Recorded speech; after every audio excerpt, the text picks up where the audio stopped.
Good morning, dear students. Students, in today's class, we discuss our next history topic about Subhash Chandra Bose and Indian National Army. तो students, Indian National army थी क्या?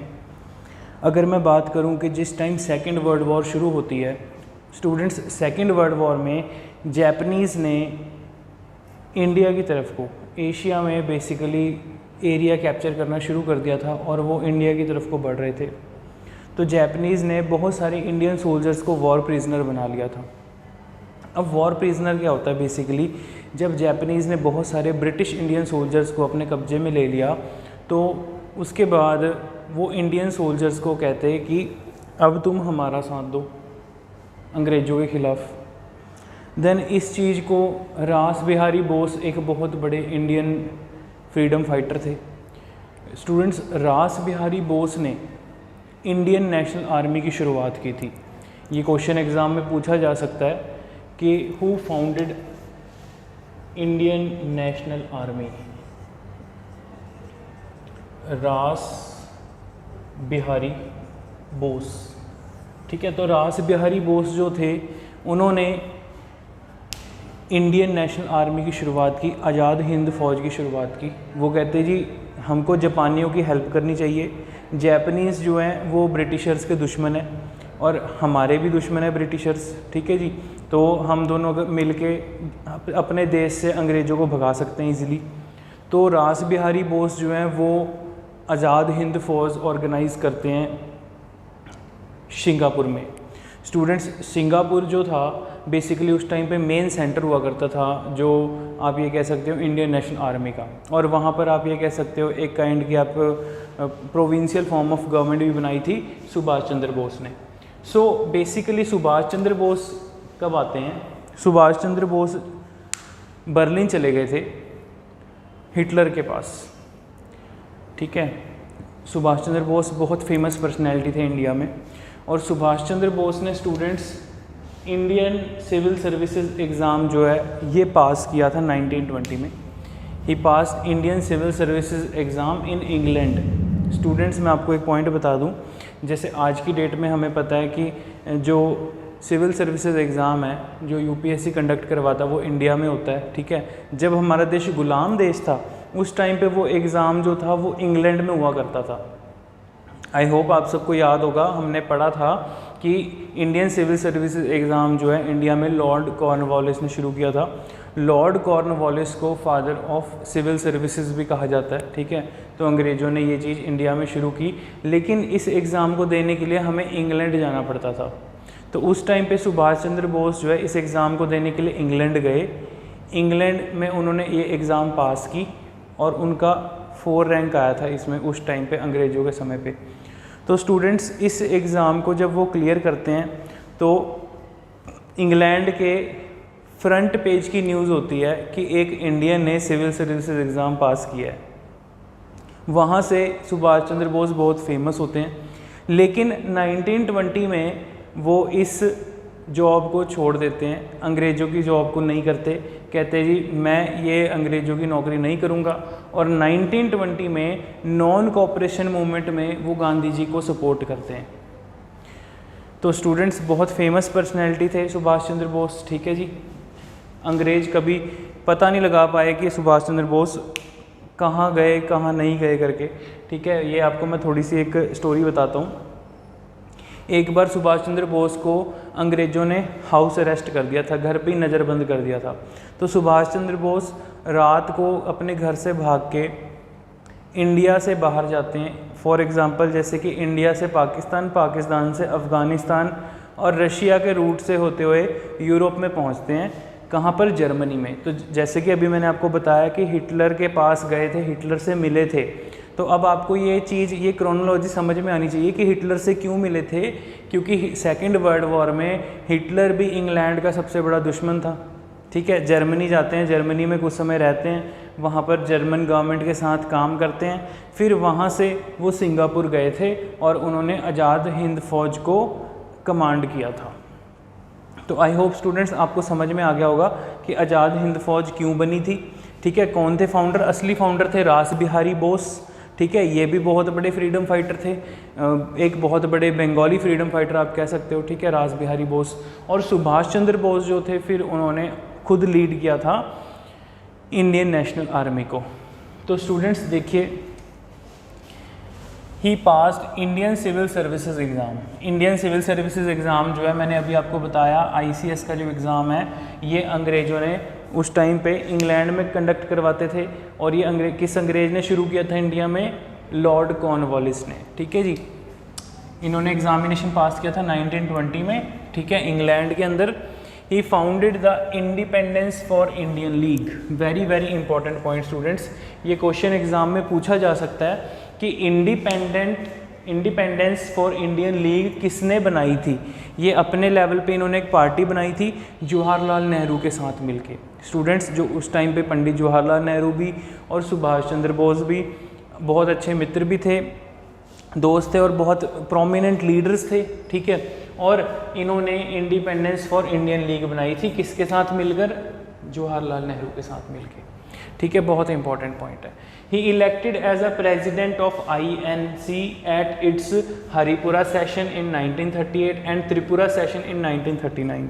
मतलब कि अब ये question यहाँ से बनता है स्टूडेंट्स कि सुभाष चंद्र बोस कितनी बार कांग्रेस पार्टी के प्रेसिडेंट चुने गए थे, ठीक है, बहुत इंपॉर्टेंट क्वेश्चन है, एग्जाम में ऐसा क्वेश्चन पूछा जा सकता है। सुभाष चंद्र बोस कांग्रेस पार्टी के प्रेसिडेंट लगातार 2 बार चुने जाते हैं, Haripura session 1938 and Tripura session in 1939।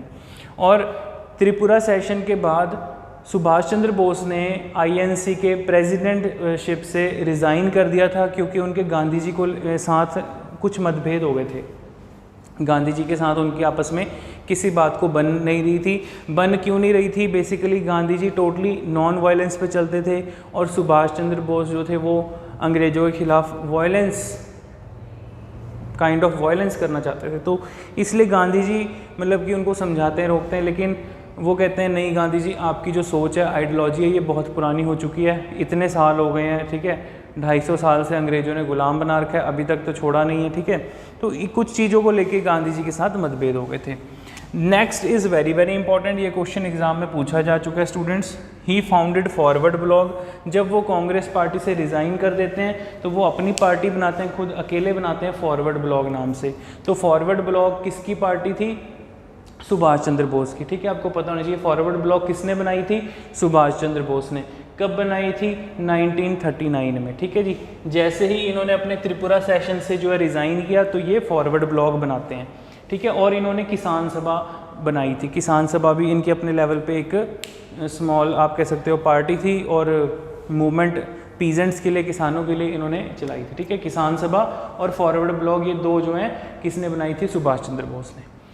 He escape to Berlin इन 1941। अब स्टूडेंट्स ये वही टाइम पीरियड है जब सेकेंड वर्ल्ड वॉर हो रही थी। 1939 से लेकर 1945 के बीच में जब सेकेंड वर्ल्ड वॉर चलती है तो उस टाइम पे सुभाष चंद्र बोस इसका बहुत अच्छा फ़ायदा उठाते हैं।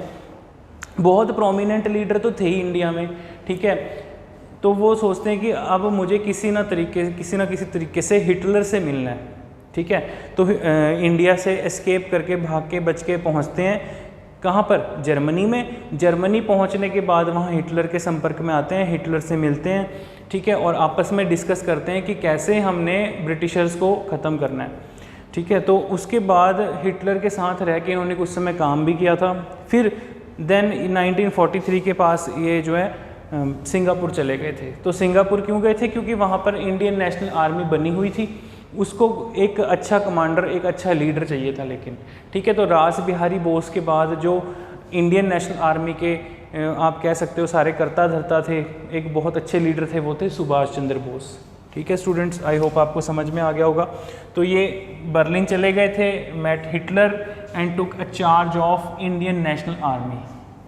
इंडियन नेशनल आर्मी का चार्ज लेते हैं कहाँ पर? सिंगापुर में। और वहाँ पर अपनी एक प्रोविंशियल फॉर्म ऑफ गवर्नमेंट भी बनाते हैं, ठीक है। प्रॉपर एक बहुत सिस्टमेटिक आर्मी थी उनकी, ठीक है। जैसे आज आप देखते हो गवर्नमेंट के पास आर्मी का कंट्रोल है, सेम उसी तरीके से उन्होंने अपनी एक रेगुलेटेड आर्मी बनाई थी, ठीक है। जो भी उसमें रिक्रूट होंगे उसमें मेल्स भी रिक्रूट होते थे, फीमेल्स भी रिक्रूट होती थी, ठीक है। उनको प्रॉपर ट्रेनिंग दी जाती थी, प्रॉपर सर्विस पे रखा जाता था, प्रॉपर उनकी प्रमोशन होती थी, ठीक है। और जो सुभाष चंद्र बोस की आर्मी थी, उनकी आर्मी में जैसे आप कह सकते हो कि जैसे आज की डेट में हम देखते हैं आर्मी में राजपूत रेजिमेंट होती है, ठीक है, Jammu and Kashmir JNK rifles है, पंजाब रेजिमेंट है, सिख रेजिमेंट है। इस तरीके से स्टूडेंट्स उस टाइम पे सुभाष चंद्र बोस की आर्मी के जो नेम थे, उनकी डिवीज़न के जो नेम थे, सुभाष, गांधी एंड जवाहर, ठीक है। तो इस नाम से उनकी डिवीज़न थी। और एक लेडीज़ ब्रिगेड थी, ठीक है। ये तो होगी सुभाष ब्रिगेड, गांधी ब्रिगेड और जवाहर ब्रिगेड, ये होगी मेल्स के लिए। और फीमेल्स की भी अलग से ब्रिगेड बनी हुई थी, झांसी की रानी, ठीक है। झांसी की रानी ब्रिगेड जो था, रानी लक्ष्मीबाई ब्रिगेड के नाम से बहुत फेमस थी। और स्टूडेंट्स आपको ये एग्ज़ाम में क्वेश्चन पूछा जा सकता है कि जो INA की जो वुमेंस ब्रिगेड थी उसकी हेड कौन थी, तो उसकी जो हेड थी वो थी कैप्टन लक्ष्मी सहगल, ठीक है स्टूडेंट्स, कैप्टन लक्ष्मी सहगल। तो जो कैप्टन लक्ष्मी सहगल थी, ये उस टाइम पर इंडियन नेशनल आर्मी में जो सुभाष चंद्र बोस की आर्मी थी उसमें कैप्टन रैंक पे थी, और इन्होंने ही रानी लक्ष्मी ब्रिगेड को जो है कमांड किया था, ठीक है। तो ये आपको बेसिक पॉइंट पता होना चाहिए। नेक्स्ट है students, he address Mahatma Gandhi as a father of nation. ये क्वेश्चन एग्जाम में पूछा जा सकता है कि फादर ऑफ नेशन जो है महात्मा गांधी को किसने कहा है? सुभाष चंद्र बोस ने। अभी आपने पढ़ा था कि सुभाष चंद्र बोस ने रिज़ाइन कर दिया था महात्मा गांधी के कारण, ठीक है। महात्मा गांधी जिसे उनकी कुछ चीज़ें आप कह सकते हैं आपस में मैच नहीं कर रही थी, आइडियोलॉजी सेम नहीं थी, ठीक है, सोच सेम नहीं थी, विचारधारा सेम नहीं थी, लेकिन फिर भी गांधी जी का बहुत सम्मान करते थे और गांधी जी को फादर ऑफ नेशन के नाम से बुलाते थे, ठीक है जी। ही गिव स्लोगन दिल्ली चलो एंड जय हिंद। तो स्टूडेंट्स जय हिंद का नारा, ये एग्ज़ाम में क्वेश्चन पूछा जा सकता है कि जय हिंद का स्लोगन किसने दिया था, दिल्ली चलो का स्लोगन किसने दिया था? तो आंसर इज़ सुभाष चंद्र बोस। एक और पॉइंट है, सुभाष चंद्र बोस ने कहा था लोगों को, या जो इंडियन नेशनल आर्मी ज्वाइन करना चाहते थे, जो यूथ, जो उस टाइम पे नौजवान नवयुवा थे, कहते तुम मुझे खून दो मैं तुम्हें आज़ादी दूंगा। मतलब कि मुझे इंडियन नेशनल आर्मी में सपोर्ट करो और मैं तुमको ब्रिटिशर से फ्रीडम दिलवाऊंगा, ठीक है। देन इंपॉर्टेंट पॉइंट है students, the India struggle was his autobiography. The India struggle किसकी किताब है, किसकी कहानी है, किसकी जीवनी है? क्वेश्चन आ सकता है। किसकी ऑटोबायोग्राफी है? सुभाष चंद्र बोस की, ठीक है। उन्होंने स्वयं जीवनी है, खुद लिखी है। तो द इंडियन स्ट्रगल ऑटोबायोग्राफी है किसकी? सुभाष चंद्र बोस की। और ऐसा कहा जाता है कि सुभाष चंद्र बोस जो है सिंगापुर से इंडिया को आ रहे थे एक बार फ्लाइट में, तो रास्ते में उनका प्लेन क्रैश हो गया और सुभाष चंद्र बोस की डेथ हो जाती है उसमें, ठीक है स्टूडेंट्स। लेकिन स्टूडेंट्स ये जो इंडियन नेशनल आर्मी थी, जैसे ही सेकेंड वर्ल्ड वॉर ख़त्म होती है 1945 में और जापान इस लड़ाई को हार जाता है, ठीक है, और इंडियन नेशनल आर्मी के पास बहुत ज़्यादा फंड नहीं बचता और इंडियन नेशनल आर्मी जो है वहाँ पर ख़त्म हो जाती है, टूट जाती है। और इंडियन नेशनल आर्मी के जो मेन लीडर थे, ठीक है, उनको अरेस्ट करके अंग्रेज़ों ने फांसी पे चढ़ा दिया था, ठीक है, उनको लाल किले में जो है एग्जीक्यूट कर दिया था। तो इस तरीके से इंडियन नेशनल आर्मी जो बनाई थी ब्रिटिशर्स के ख़िलाफ़ लड़ने के लिए, बहुत हद तक सफलता भी मिलती है। लेकिन होता क्या है कि जब जापान के ऊपर अमेरिका ने 2 बड़े एटम बम गिरे, हिरोशिमा और नागासाकी, जापान की ही स्टूडेंट्स, ये स्टेट्स के नेम है, ठीक है, वहाँ पर बम गिरता है, एयर ड्रॉप करता है, और जिसके बाद कि जापान इस लड़ाई में से फिर जाके जो है खुद को बैकआउट कर लेता है और इस वॉर को जापान हार जाता है। जर्मनी भी हार चुका होता है, ठीक है। तो जो देश इस सेकेंड वर्ल्ड वॉर में हार गए थे, फिर उसके बाद इंडिया को, जो इंडियन नेशनल आर्मी थी, उनको सपोर्ट मिलनी बंद हो गई थी और फिर इंडियन नेशनल आर्मी जो है उसके बाद ख़त्म हो जाती है। और सेकंड थिंग, सुभाष चंद्र बोस भी जो हैं वो प्लेन क्रैश में उनकी डेथ हो जाती है और इंडियन नेशनल आर्मी को कोई लीड करने वाला नहीं होता, ठीक है। तो स्टूडेंट्स ये आई थिंक आपको समझ में आ गया होगा ठीक है। तो हमने इम्पॉर्टेंट पॉइंट डिस्कस किए जो एग्ज़ाम पॉइंट ऑफ व्यू से बहुत इंपॉर्टेंट है, ठीक है जी। Indian independence for Indian league किसने बनाई थी, ठीक है। जो है प्रेसिडेंट INC के कितनी बार रहे थे, कहाँ कहाँ किस सेशन में बने थे, ठीक है, ये इंपॉर्टेंट है।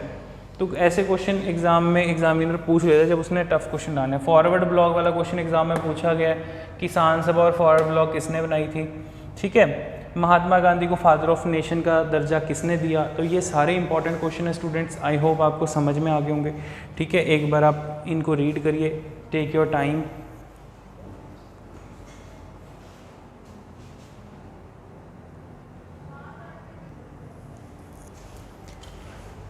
हाँ जी स्टूडेंट्स, आगे देखते हैं। नेक्स्ट बेसिकली जब इंडियन नेशनल आर्मी जब ख़त्म हो जाती है तो उसके बाद इंडिया में एक बहुत famous royal Indian navy mutiny हुई थी, उसको RIN म्यूटनी के नाम से भी जाना जाता है।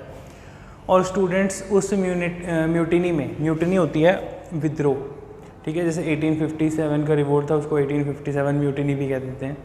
तो जो विद्रोह बेसिकली जो सोल्जर्स के द्वारा, ठीक है, किया जाता है। तो जो RIN म्यूटनी थी ये इंडियन ट्रूप्स जो नेवी में सर्विस कर रही थी उन्होंने की।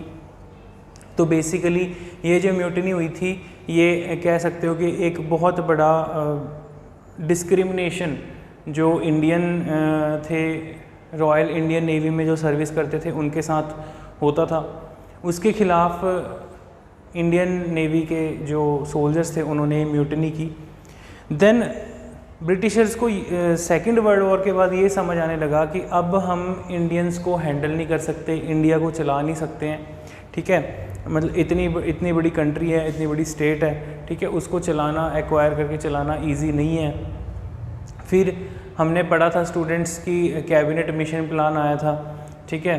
देन 3 जून प्लान जो Lord Mountbatten, last vice Roy हम कह सकते हैं ऑफ ब्रिटिश इंडिया जो था, लॉर्ड माउंटबेटन, उसने फिर इंडियन लिबरेशन के लिए, इंडियन फ्रीडम के लिए सर रेडक्लिफ को अपने साथ बुलाता है। सर रेडक्लिफ जो है एक अंग्रेज अफसर जो Radcliffe line between India and Pakistan में बनाता है, ठीक है जी। देन उसके बाद स्टूडेंट्स जब 15 अगस्त के बाद जब देश आज़ाद हुआ तो जो हमारे देश के पहले डिप्टी प्राइम मिनिस्टर थे वल्लभ भाई पटेल।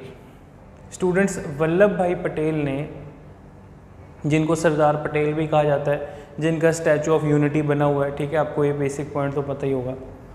तो वल्लभ भाई पटेल ने हमारे देश की लगभग 600 से भी ज़्यादा छोटी बड़ी रियासतों को इकट्ठा किया था, एक किया था। मतलब सभी रियासतों के जो प्रिंसली स्टेट्स के जो रूलर्स थे, तो उस टाइम पे हमारे देश में लगभग 600 साढ़े 600 से भी ज़्यादा प्रिंसली स्टेट्स हुआ करती थी।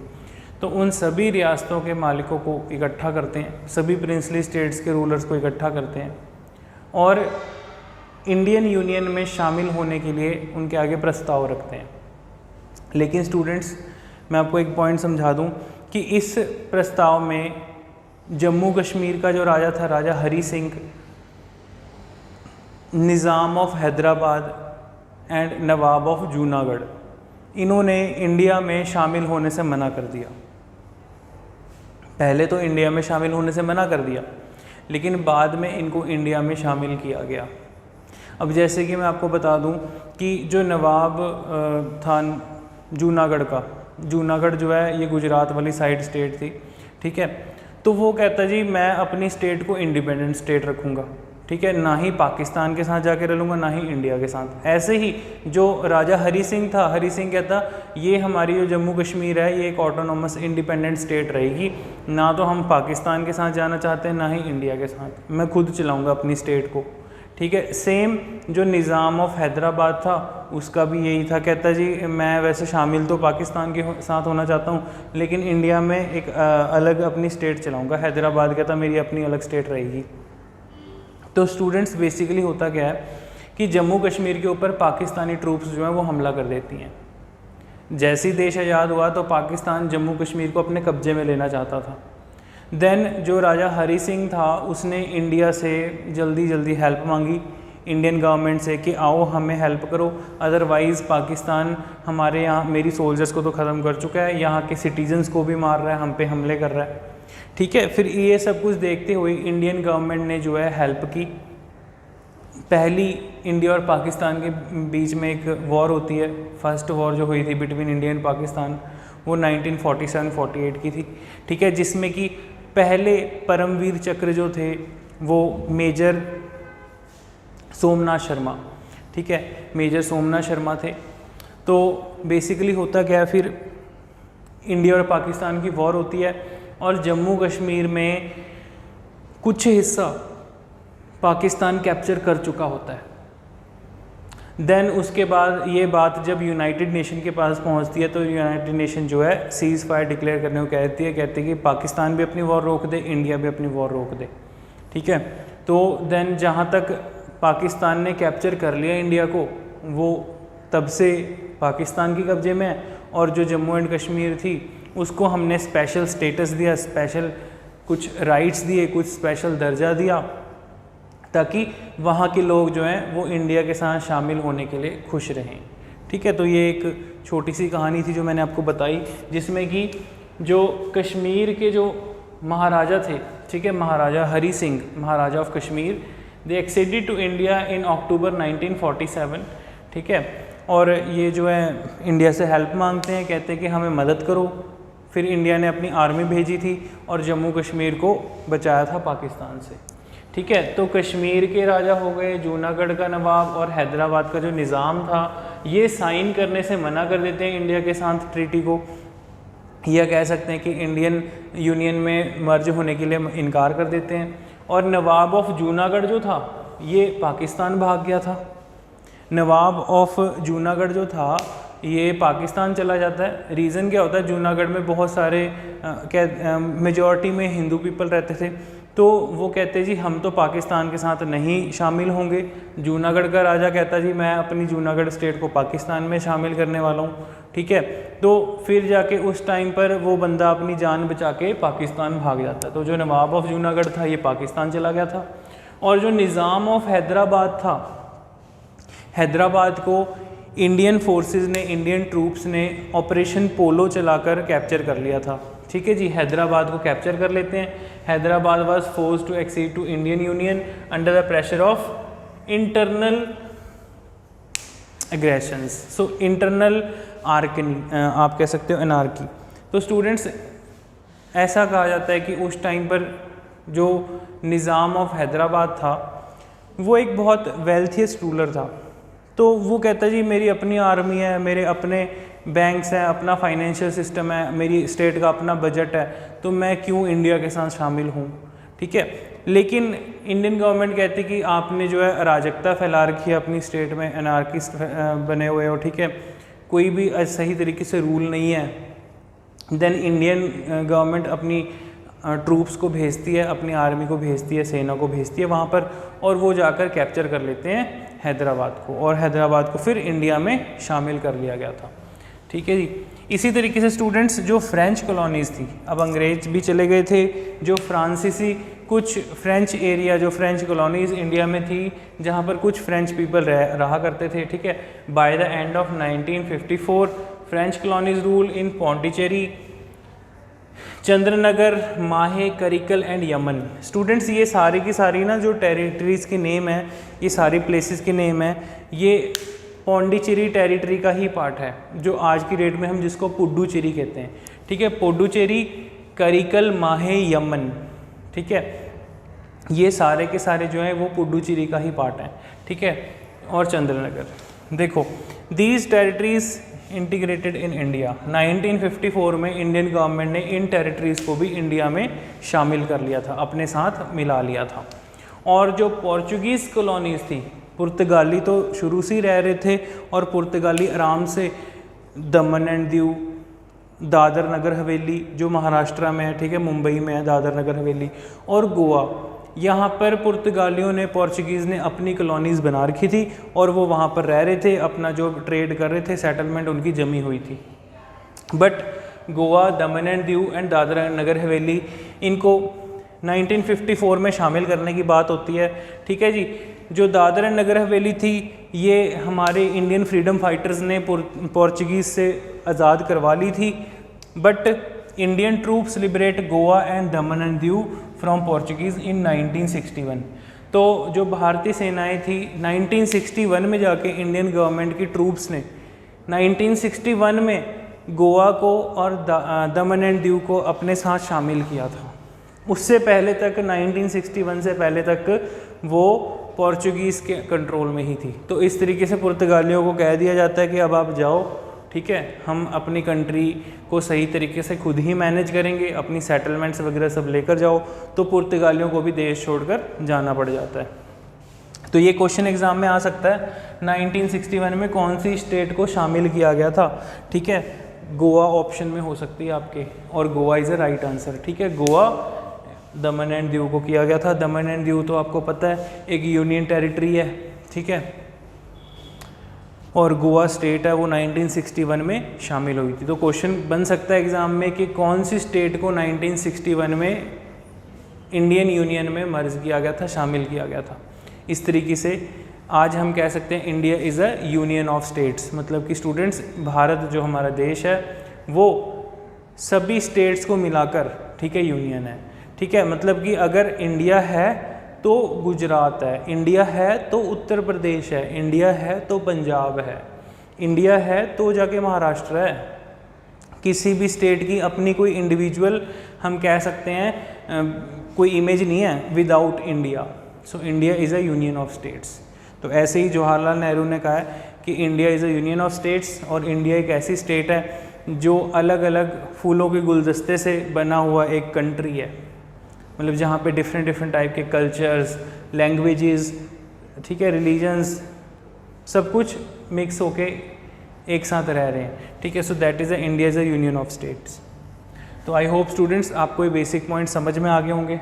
ठीक है, देन इसके बाद आगे हम डिस्कस करेंगे कि जब देश आज़ाद होने के बाद फिर इंटीरियम गवर्नमेंट बनी, और फिर जाके जब देश आज़ाद होने के बाद जब हमारा कॉन्स्टिट्यूशन लागू होता है तो नई सरकार, नई गवर्नमेंट बनती है, वो आगे कितने समय तक रूल करती है, और फिर उसके बाद कौन कौन से इम्पॉर्टेंट इवेंट्स इंडिया में हुए थे, वो सारे आगे हम डिस्कस करेंगे।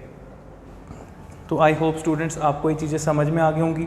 ठीक है, अब आप इन चीज़ों को अच्छे से रिवाइज़ करिए, इन चीज़ों को अच्छे से देखिए। ठीक है, एग्ज़ाम में क्वेश्चन पूछे जा सकते हैं। ठीक है, ये आप कह सकते हो पॉलिटी बेस भी होते हैं और हिस्ट्री बेस्ड क्वेश्चन भी हो सकते हैं। ठीक है, पॉलिटी बेस हो गया कि कौन सी स्टेट को कब शामिल किया गया था। ठीक है, हिस्ट्री बेस हो गया कि आपकी इंडियन नेशनल आर्मी कब बनी थी। ठीक है, सुभाष चंद्र बोस ने किसको दर्जा दिया था। यहाँ से क्वेश्चन पूछ सकते हैं कि फ्रेंच कॉलोनी कब शामिल की गई थी, पोर्चुगीज़ से गोवा कब आज़ाद कराया गया था। तो ऐसे क्वेश्चन एग्ज़ाम में पूछे जा सकते हैं। ठीक है, तो आई होप आपको समझ में आ गया होगा स्टूडेंट्स। अब आप इस वीडियो को बार बार रिवाइंड करके देखिए जो आपको डाउट लगता है। ठीक है, और इसकी मैं PDF आपको ग्रुप में प्रोवाइड कर दूँगा। So now we wind our session. Thank you students.